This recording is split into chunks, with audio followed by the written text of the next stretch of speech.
Teman-teman sekalian, ketika Anda bekerja dalam urusan dunia, Anda mendapatkan ujrah. Nih bayar 10 dinar, 10.000 rupiah, sekian, sekian, sekian.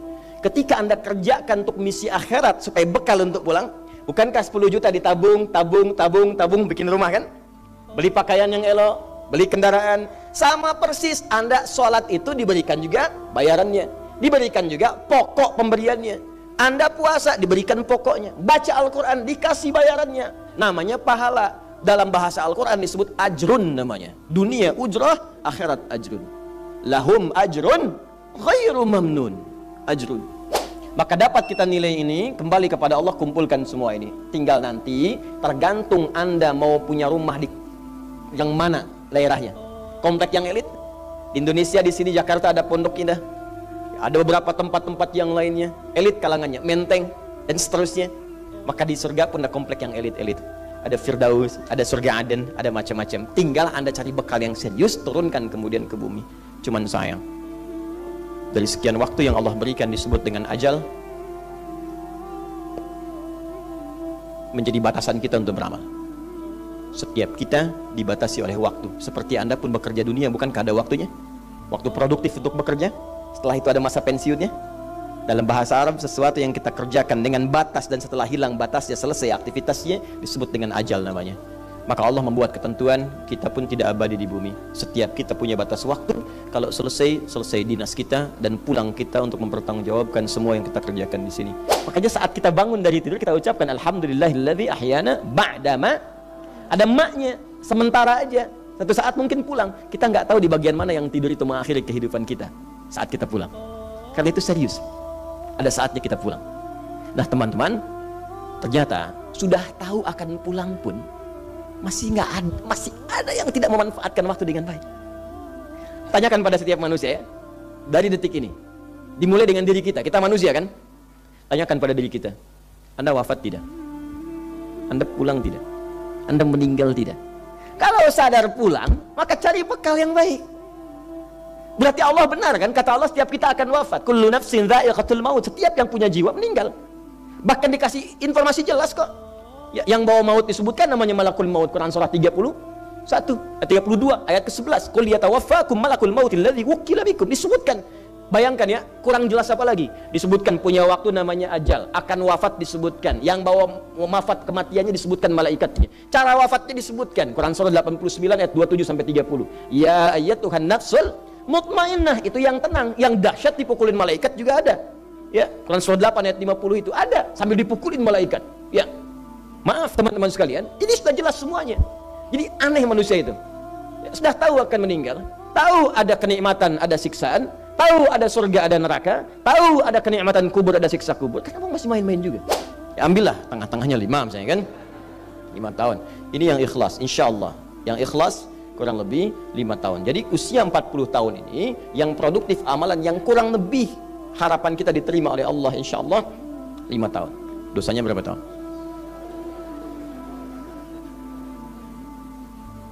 Dan masih bisa tertawa. Dan masih mengharap surga. Masih ingin ke surga Firdaus. Masih ingin mendapatkan segala hal yang istimewa. Sementara kita sadar, gini caranya begini. Coba ucapkan dengan kalimat yang lantang bahwa Anda tak punya dosa. Kalau tak mampu, berarti punya dosa. Ya. Ucapkan Anda sudah siap ke surga. Kalau tak mampu, amalnya masih kurang. Jadi kalau sudah merasa amal masih kurang, dosa banyak, terus masih main-main juga. Sudah tahu usia sudah di atas ini, ada yang 50, 60 tahu, waktunya sedikit. Yang kemarin-kemarin banyak yang sia-sia. Jadi kalau yang kemarin-kemarin kurang, masa sisanya masih dikurangi juga? Anda 40 tahun, 50 tahun, 60 tahun. Sekarang anak 4, 5 tahun, bahkan matanya buta, ada laki-laki, ada perempuan, sudah jadi penghafal Quran. 5 tahun hafal Quran. Belum baligh. Dan berharap punya bekal di hadapan Allah. Saudara-saudariku, alhamdulillah, bersyukur pada Allah Subhanahu wa taala, kita masih diberikan oleh Allah keluangan, kesempatan dan peluang untuk mengumpulkan bekal kita sebelum kita kembali kepada Allah Subhanahu wa taala dan berpulang ke tempat yang hakiki sebagai tempat sesungguhnya yang kita akan huni. Setiap manusia mesti menyadari bahwa di dunia itu sesungguhnya sedang membawa misi, bukan tujuan hidup. Seperti halnya Anda berangkat ke kantor untuk mencari bekal guna dibawa ke rumah. Rumah tempat untuk istirahat, rumah tempat beraktivitas, bercengkrama dengan keluarga. Maka Anda keluar rumah untuk kembali lagi ke rumah. Rumah besar kita yang sesungguhnya, kita itu ditetapkan oleh Allah mendapatkan tempat di surga. Bertugas ke dunia mencari bekal untuk menempati rumah itu dengan bekal sempurna, sehingga dengan bekal itu kita bisa mendesain rumah kita dengan fasilitas-fasilitas yang luar biasa. Karena itulah ketika Allah menciptakan Adam alaihi salam dan menyebutnya dengan nama baru di antara sekian makhluk yang sudah ada. Ada malaikat sebelumnya, ada jin sebelum kita. Quran surah ke-15 ayat ke-27. Wal janna khalaqnahu min qablu min naris samum.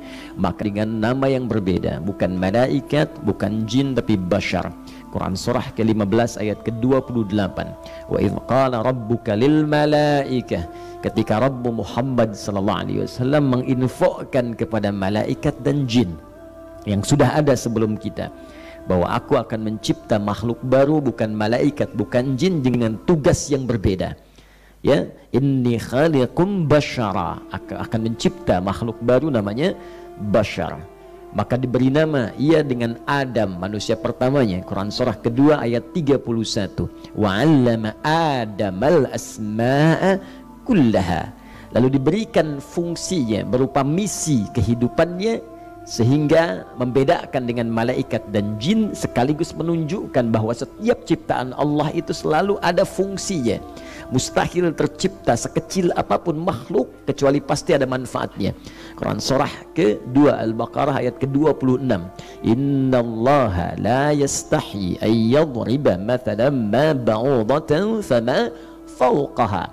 Bahkan sekecil nyamuk dan lebih kecil daripada itu pasti ada manfaatnya. Bahkan kata Allah, setiap yang lebih kecil dari itu pun pasti ada manfaatnya. Lalu bagaimana dengan manusia yang lebih besar daripada itu? Nah, maka apa fungsinya? Fungsi hebat dan mulia ini, sampai untuk menjabarkan fungsi ini mesti ada makhluk baru yang gak bisa dilakukan fungsi ini oleh malaikat, tidak bisa dikerjakan oleh jin. Mesti ada makhluk yang spesial. Maka turunlah Quran surah kedua Al-Baqarah ayat ke-30 itu untuk menjelaskan misi mulia ini. Ya, wa idh qala rabbuka lil malaikati inni ja'ilun fil ardi, bukan fis sama. Ingat, fil ardi bukan fis sama. Ketika Rabbu Muhammad SAW, Allah Subhanahu wa ta'ala menginfokan pada malaikat dan kalangan sebagian jin yang ada pada saat itu, aku akan menetapkan sebuah misi di bumi untuk makhluk baru ini. Ya, fil ardi khalifah, menjadi khalifah di bumi, bukan di langit. Ya, tapi ingat, yang paling menarik sebelum turun ke bumi diperkenalkan dulu dengan tempat mulianya, tempat tinggalnya yang istimewa di langit. Ini tempat abadinya. Maka disebutkan Quran surah kedua Al-Baqarah ayat ke-35. Wa qulna ya adamuskun anta wa zawjukal jannah. Ya, maka kami firmankan. Ingat, setiap ada kami terjemahannya dari na, singkatan dari nahnu, itu menunjukkan dua makna. Ta'zimun nafsi wa ta'zimus sya'ni. Ta'zimun nafsi wa ta'zimus sya'ni. Paham? Tidak. Ta'zimun nafsi itu menunjukkan keagungan Allah Subhanahu wa ta'ala.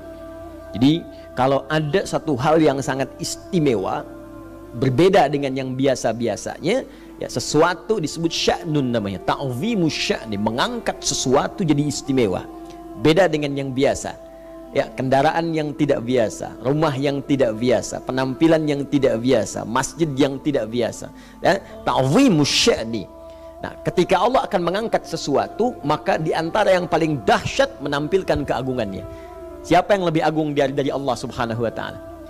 Karena itu dalam salat kita katakan yang paling agung Allah. Allahu akbar. Ya, al-bait kabir walakinnallaha akbar. As-sayyarah misalnya kabira walakinnallaha akbar. Ya, tidak ada yang lebih besar keagungannya dibandingkan Allah Subhanahu wa ta'ala. Maka kalau Allah sudah bersumpah dengan dirinya, dan mengagungkan dirinya, maka peristiwa yang akan diinformasikan betapa agungnya, sampai Allah harus menyampaikan peristiwa itu dengan menampilkan keagungannya. Cirinya dalam bahasa Al-Quran diungkapkan dengan satu huruf saja, nah, singkatan dari nahnu.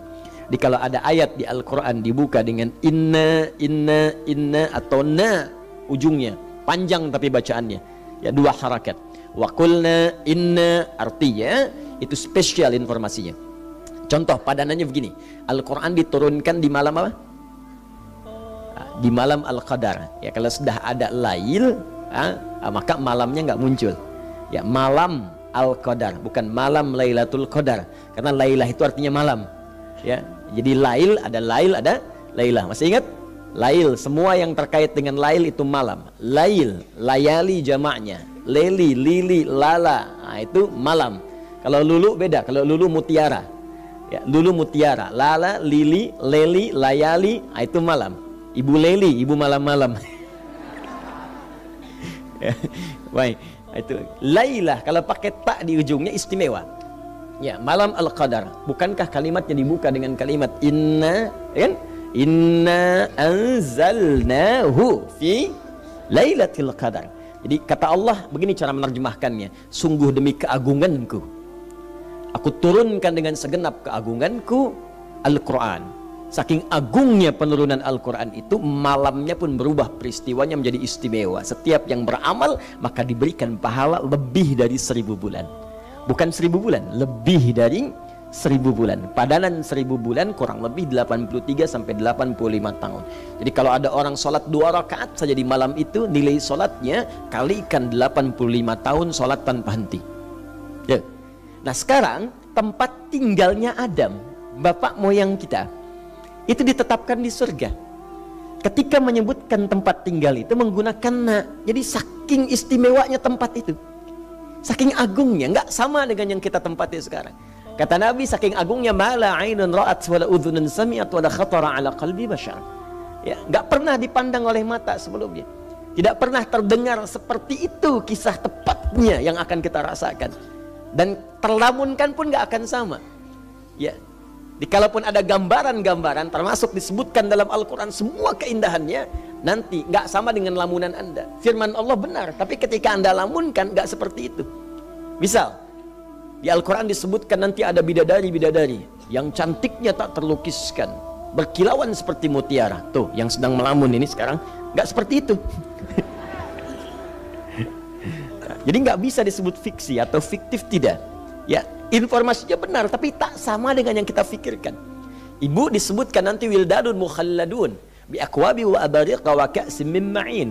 Ada pangeran-pangeran surga yang wajahnya gantengnya tak terlukiskan. Tak sama dengan menatap wajah suami ibu, ya. Tak sama dengan menatap saya misalnya. Siapapun beda jauh. Mala ainun ra'at, tak pernah dipandang oleh mata. Saking indahnya. Di tempat tinggal kita itu yang istimewa. Cuma fasilitasnya bergantung kepada kita mau seperti apa nanti ditempatkan di sana dan bagaimana cara masuknya. Ya, makanya sering saya katakan begini, Anda saja kalau nggak kerja kan nggak bisa bangun rumah. Kalau nggak berusaha, nggak punya bekal. Untuk mudik pun malu kalau tak punya bekal. Jadi kalau mudik dunia saja malu kita karena tak punya bekal, maka bagaimana saat mudik ke akhirat? Makanya bangun rumah kita di akhirat dengan mencari bekal di sini. Ya, diturunkanlah kemudian kita ke bumi untuk berdinas di sini, supaya hasil dinas kita berupa ibadah itu menjadi nilai pahala yang dengan itu bisa membangun tempat sempurna saat kita pulang ke surga kelak dengan izin Allah Subhanahu wa taala. Nah, cuma sayang, maaf, dari batas waktu yang Allah berikan kepada semua yang ditugaskan. Adam manusia pertama, Adam turun kemudian ke bumi karena tempatnya di bumi. Saya urutkan lagi kisahnya.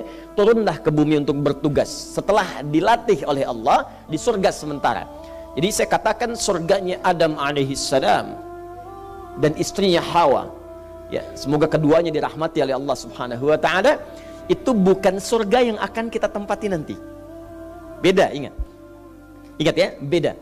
Karena surganya Adam dan Hawa, ya radhiyallahu taala anhuma, rahimahullahuma wa sallaina alaihima, teman-teman sekalian, itu surga yang masih ada ujiannya. Boleh tak boleh, if'al wala taf'al. Awas ya. Wa qulna ya Adam uskun anta wa zaujukal jannah wa kula minha ragadan haitsu syi'tuma. If'al. Silahkan nikmati, makan seenak-enaknya, senyaman-nyamannya. Wala taqraba hadhihi syajarata fatakuna minadh dhalimin. Tapi jangan dekati yang ini, jangan, enggak boleh. Jadi di surga itu masih ada yang enggak bolehnya. Sedangkan surga yang akan kita tempati nanti semua boleh. Ya, sudah nggak ada perintah, sudah nggak ada larangan, tinggal kenikmatan saja. Di surga kelak nanti udah nggak ada sholat lagi. Nah, jadi jangan punya harapan nanti kalau saya ke surga mau tahajud, nah terlampau soleh. Udah pokoknya tinggal nikmat aja, mata sytahian usukum. Jadi yang paling nikmat silakan nikmati, nggak ada larangan.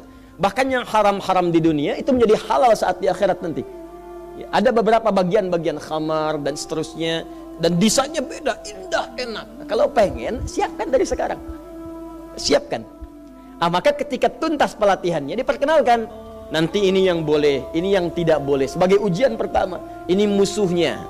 Ya, dari iblis bertransformasi jadi setan.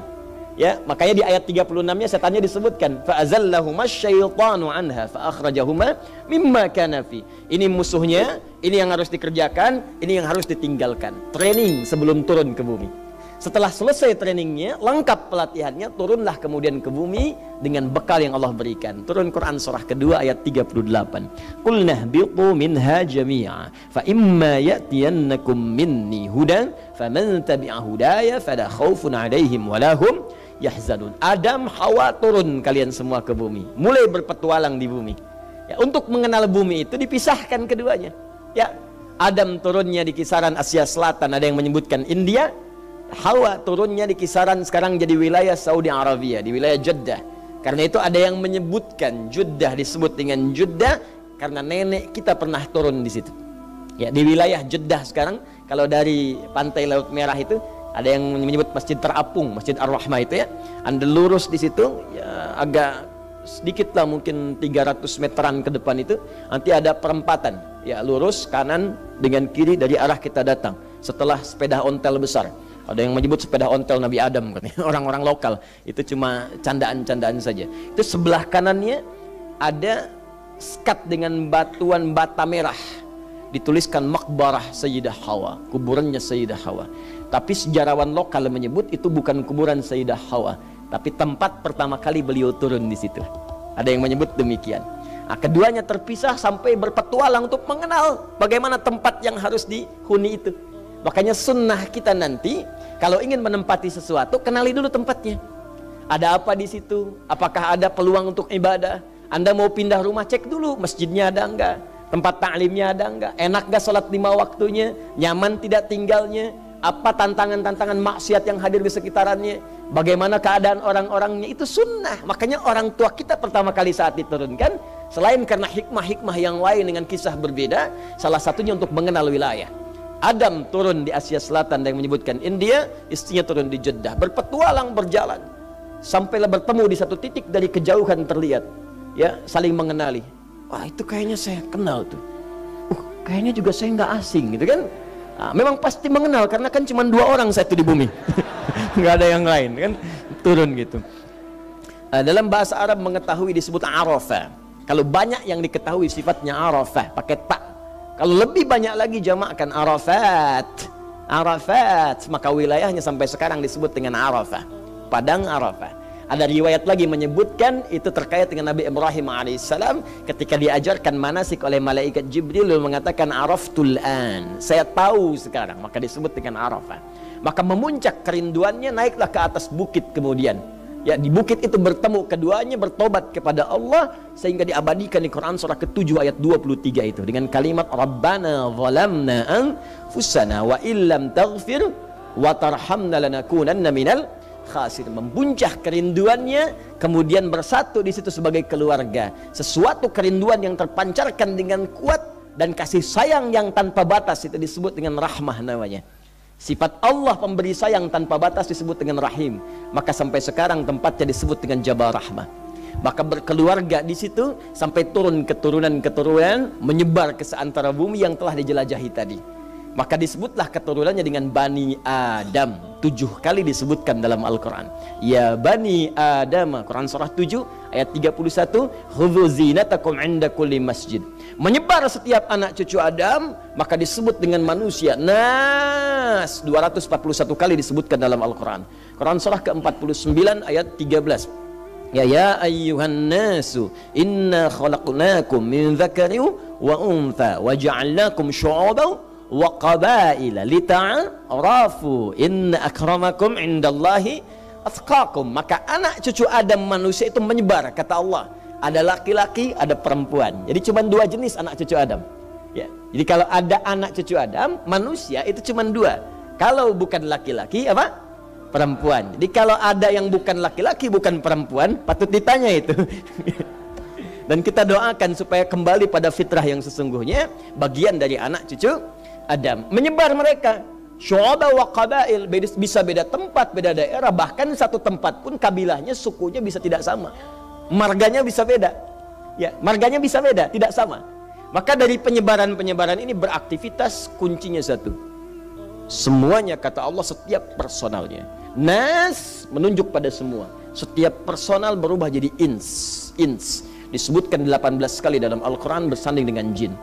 Walaupun menyebar dimanapun, setiap personalnya tetap punya misi yang harus dibawa untuk ibadah. Maka turunlah Quran surah 51 ayat 56 untuk menegaskan kembali. Wa ma khalaqtul jinna wal insa illa. Maka setiap kita mesti ibadah. Wujudnya amal saleh. Berbuat yang baik-baik. Ada perbuatan baik terkait dengan Allah, maka menjadi ritual. Salat soleh, tak salat tidak soleh. Puasa soleh, tak puasa tidak soleh. Baca Al-Quran soleh, tak baca Al-Quran tidak soleh. Ada terkait kita hubungan dengan manusia, lingkungan sosial, hablu minan nas. Jujur saleh, dusta salah. Awas, tawadhu saleh, sombong salah. Maka itu keseluruhan disebut dengan amal saleh. Maka manusia setiap personal tadi diminta menyusun kurikulum kehidupannya di bumi, bikin aktivitas dari bangun tidur sampai dengan tidur kembali. Saat beraktivitas namanya berubah lagi, dari ins menjadi insan. Insan disebutkan 65 kali dalam Al-Quran. Manusia yang tidak punya kurikulum dari bangun tidur sampai tidur untuk beramal soleh. Bagaimana caranya bangunnya soleh, ke kamar mandi soleh, berangkat kerja soleh, makan soleh, berpakaian soleh, supaya punya nilai. Orang yang tidak merencanakan perbuatan menjadi soleh, maka rugi dia. Setiap waktunya rugi. Setiap waktu yang diberikan pada kita untuk dikerjakan dalam bahasa Arab disebut asrun namanya. Waktu nama umumnya ketika menjadi momentum untuk beraktivitas menjadi asrun. Maka turunlah Quran surah 103 untuk menggabungkan kalimat asrun, amal soleh dan insan. Wal asr, demi waktu yang aku berikan pada manusia untuk beraktivitas. Innal insana. Perhatikan pada keindahan bahasa Al-Quran. Kalau bukan Allah yang berfirman, mustahil diksinya sempurna. Bukan ins, tidak Bani Adam, bukan pula An-Nas, dan tidak juga Bashar. Kata Allah, wal asr, innal insana. Sungguh setiap manusia yang beraktivitas memanfaatkan waktu itu, lafi khusr. Ada yang berpeluang rugi. Illal ladzina amanu wa amilus salih. Kecuali orang-orang yang beriman, yang dengan imannya itu membimbing dia untuk beramal saleh. Jadi ternyata bekal untuk pulang itu ketika kita diminta ibadah, wujudnya sederhana, amal saleh. Iman, amal saleh. Iman, amal saleh. Pulang kita punya bekal. Nah, saya urutkan dulu supaya mengetahui dasarnya seperti apa. Karena itu ketika Allah menyebutkan orang yang akan pulang ke akhirat mendapatkan surga dan diberikan kabar gembira, maka dibuka dengan kalimat iman dan amal saleh.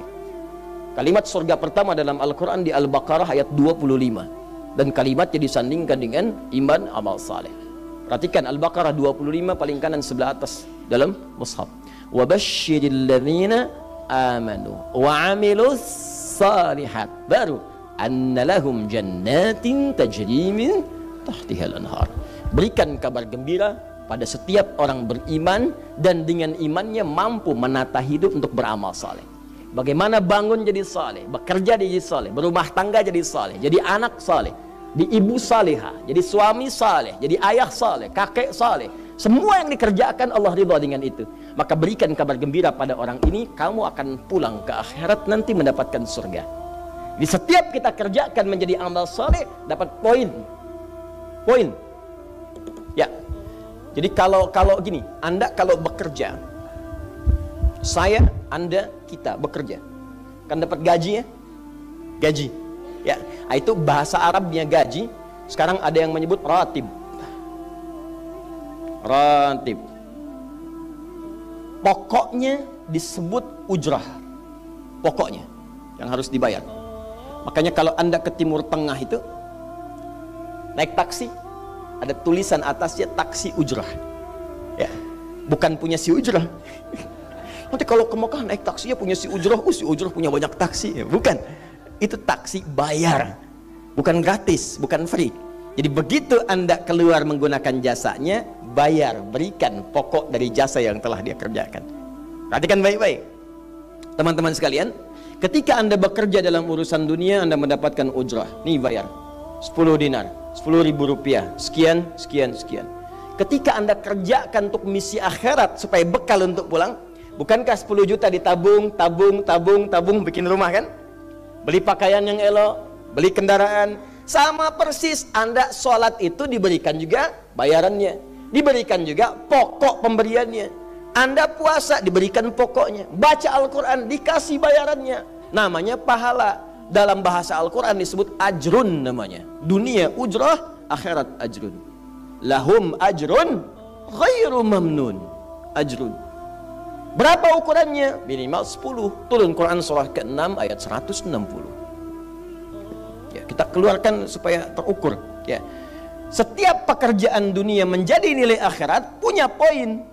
Pekerjaannya disebut hasanah namanya. Ya. Amal solehnya disebut hasanah. Siapa yang mengerjakan di dunia pekerjaan punya nilai akhirat, amal soleh namanya hasanah. Setiap hasanah punya poin 10. Man jaa bil hasanati falahu asyru amthaliha. Siapa yang mengerjakan perbuatan di dunia dan punya nilai akhirat, bekerja dikerjakan karena Allah mencari yang halal, tuliskan poinnya. Salat, tuliskan poinnya. Setiap pekerjaan 10.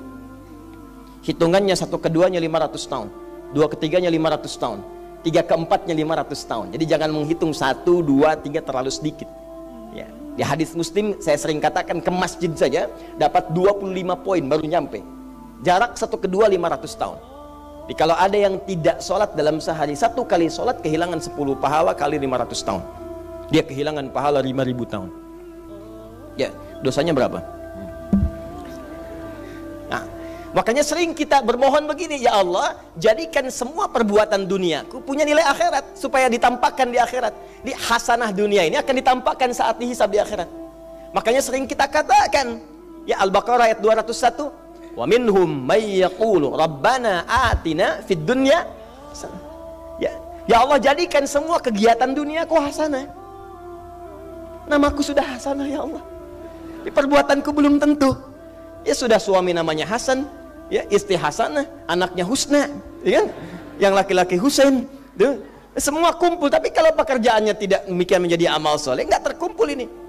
Ya, dan akhirat pun nampakkan lagi hasanahnya. Maka diteruskan ayatnya, wa fil akhirati hasanah. Makanya saat di akhirat itu ditampakkan, famay ya'mal mithqala dzarratin khairan yarah. Ya, makanya kalau mau mithqal yang khairan yarah. Jangan yang syarran yarah. Ya, pada yang baik-baik, miskol tahajud, miskol untuk baca Quran, ya, miskol untuk bisa tilawah, miskol untuk mengingatkan puasa sunnah, itu khairan yarah. Ya, miskol pada yang tidak bagus tinggalkan, itu syarran yarah. Ya. Ini balik sini. Maka dapat kita nilai ini kembali kepada Allah, kumpulkan semua ini. Tinggal nanti tergantung Anda mau punya rumah di yang mana daerahnya. Komplek yang elit di Indonesia, di sini Jakarta ada Pondok Indah. Ya, ada beberapa tempat-tempat yang lainnya elit kalangannya, Menteng dan seterusnya. Maka di surga pun ada komplek yang elit-elit. Ada Firdaus, ada surga Aden, ada macam-macam. Tinggal Anda cari bekal yang serius, turunkan kemudian ke bumi. Cuman sayang, dari sekian waktu yang Allah berikan disebut dengan ajal, menjadi batasan kita untuk beramal. Setiap kita dibatasi oleh waktu. Seperti Anda pun bekerja dunia, bukankah ada waktunya? Waktu produktif untuk bekerja, setelah itu ada masa pensiunnya. Dalam bahasa Arab, sesuatu yang kita kerjakan dengan batas dan setelah hilang batasnya, selesai aktivitasnya, disebut dengan ajal namanya. Maka Allah membuat ketentuan, kita pun tidak abadi di bumi. Setiap kita punya batas waktu. Kalau selesai dinas kita dan pulang kita untuk mempertanggungjawabkan semua yang kita kerjakan di sini. Maka turun Quran surah ke-7 ayat 30 berapa? 4 untuk menggambarkan ini. Walikulli ummatin ajal, fa idza jaa ajaluhum la yastakhiruna sa'ata wa la yastaqdimun. Setiap umat seluruhnya tanpa kecuali itu pasti punya batas waktu untuk beraktivitas dan selesai pulang. Aktivitas kita ketika bergerak mencari kehidupan ma'isyah, pekerjaannya disebut dengan asya. Diingatkan kalau harakat fathah turun ke bawah kasrah artinya selesai harakatnya, hilang pekerjaannya. Dari asya menjadi isya. Setiap hari diingatkan kita dengan salat isya. Hei, seaktif-aktifnya Anda, sesibuk-sibuknya akan selesai semua itu dan semua kita akan pulang. Bukankah setelah isya kita terpejam? Itu kan latihan. Makanya dalam doa saat akan tidur jadi disebutkan bisikallahumma amutu wa ahya. Ada riwayat lain ahya wa amut. Riwayat populernya amutu wa ahya. Mungkin malam ini saya pulang, saya meninggal. Makanya saat kita bangun dari tidur kita ucapkan alhamdulillahilladzi ahyana ba'dama. Ada maknya, sementara aja. Satu saat mungkin pulang. Kita nggak tahu di bagian mana yang tidur itu mengakhiri kehidupan kita saat kita pulang. Karena itu serius. Ada saatnya kita pulang. Nah teman-teman, ternyata sudah tahu akan pulang pun masih ada yang tidak memanfaatkan waktu dengan baik. Tanyakan pada setiap manusia ya, dari detik ini, dimulai dengan diri kita. Kita manusia kan? Tanyakan pada diri kita, Anda wafat tidak? Anda pulang tidak? Anda meninggal tidak? Kalau sadar pulang, maka cari bekal yang baik. Berarti Allah benar kan? Kata Allah setiap kita akan wafat. Kullu nafsin dha'iqatul maut. Setiap yang punya jiwa meninggal. Bahkan dikasih informasi jelas kok. Ya, yang bawa maut disebutkan namanya malakul maut. Quran surah 32 ayat ke-11. Qul yatawaffakum malakul mautil ladzi wukkila bikum. Disebutkan. Bayangkan ya, kurang jelas apa lagi? Disebutkan punya waktu namanya ajal, akan wafat disebutkan, yang bawa wafat kematiannya disebutkan malaikatnya. Cara wafatnya disebutkan, Quran surah 89 ayat 27 sampai 30. Ya ayyatuhan nafsul mutmainnah, itu yang tenang, yang dahsyat dipukulin malaikat juga ada. Ya, Quran surah 8 ayat 50 itu ada sambil dipukulin malaikat. Ya. Maaf teman-teman sekalian, ini sudah jelas semuanya. Jadi aneh manusia itu. Sudah tahu akan meninggal, tahu ada kenikmatan, ada siksaan, tahu ada surga, ada neraka, tahu ada kenikmatan kubur, ada siksa kubur. Kenapa masih main-main juga? Kenapa nggak dimanfaatkan? Dan dia tahu ada yang menyolatkan, ada yang disolatkan. Apa nggak sempat terfikir ketika Anda wafat siapa yang menyolatkan? Bukankah yang paling indah yang menyolatkan orang yang selama ini kita rawat? Anak yang pernah dikandung, diberikan ASI, dirawat-rawat. Anda menyiapkan apa gitu? Kita menyiapkan apa? Sayang-sayang investasi keluar banyak, ketika wafat gak bisa berlaku apapun. Bahkan ada yang sebelum wafat pun sudah dibuang dari keluarganya. Waliyadzubillah. Nah, sekarang dari sekian kegiatan aktivitas kita, berapa yang sudah punya nilai di mata Allah menjadi amal saleh? Sekarang kita ukur. Ya, sekarang kita ukur. Pelan-pelan sebentar ya. Ini rata-rata usia berapa tahun? Oh, baik. 40 tahun ke atas ya. Ya. Walaupun atasnya mungkin agak banyak, atas gitu ya, bagian. Nggak apa-apa. Fokus sini ya, edisi kali ini fokus saja. Biarkan saya yang datang, terangkan, tulis, hapus. Ya. Antum simak aja lah, simak, tulis dengan baik, mau ketawa-ketawa, sudah masuk surga, alhamdulillah. Udah cukup dengan amin, lihat dulu. Ini saya sering sampaikan, ini kita kasih batas standar di Al-Quran aja lah, 40 tahun misalnya. Ya, standar keseriusan beraktivitas. Ya, lihat sini.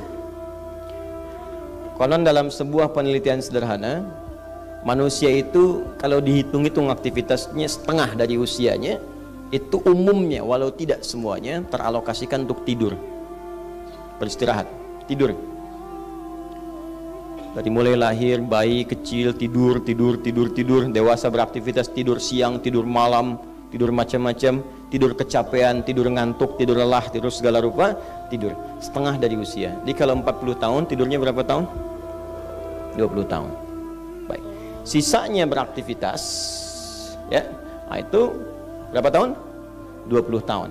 Jadi di sini kalau kita hitung, ya kalau beriman, alhamdulillah kita sholatnya, puasanya, baca Qur'annya, tapi juga kerjanya, tertawanya, candanya, macam-macamnya 20 tahun. Dari 20 tahun ini, berapa yang jadi aktivitas ibadah? Yang jadi ibadah berapa? Ya, jangan terlalu pesimis, ya ambil 10 tahun misalnya. 10 tahun ibadah. Jadi di sini adalah sholatnya, baca Qur'annya, puasanya dan sebagainya, sedekahnya, infaknya.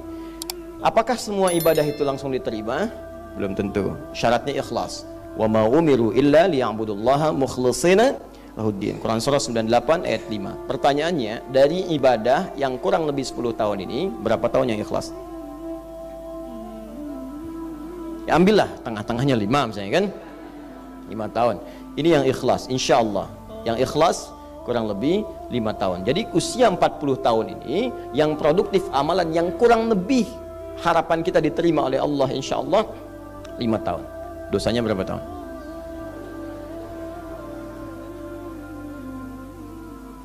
Dan masih bisa tertawa. Dan masih mengharap surga. Masih ingin ke surga Firdaus. Masih ingin mendapatkan segala hal yang istimewa. Sementara kita sadar, gini caranya begini. Coba ucapkan dengan kalimat yang